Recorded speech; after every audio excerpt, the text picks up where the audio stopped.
وزارت امور داخلی افغانستان خبر می‌دهد که امروز بر اثر بمبگذاری مرگ طلبانه در نزدیک‌های شهر کابل کمش 3 نفر ففتیده 15 کسی دیگر زخمی شدند.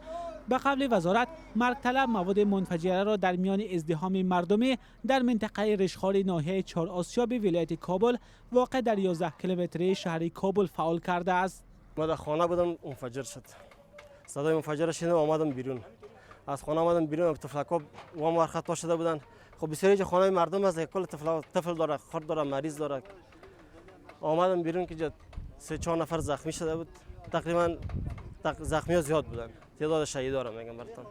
طبق گزارش‌های رسیده در نزدیک‌های مکان بمبگذاری قرارگاه نیروهای امنیتی افغانستان جایگیر میباشد.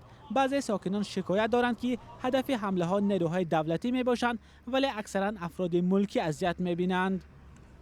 ایجا نمیگیم که دولت خدای نخسته بالای دولت فشار بیاریم دولت ایجا بکشه. ما میکوشیم، ما غریب و بیچاره هستیم، دولت تحت تامین به حساب بکنه، اولیکامون بگیره، ما به یک جای امنیت میریم سای نظامی ایجا سر زندگی بکنه. تا کنون یگان نیروی مسئولیت این بمبگذاری را که در ماه شریف رمضان به وقوع پیوست به عهده نگرفته است.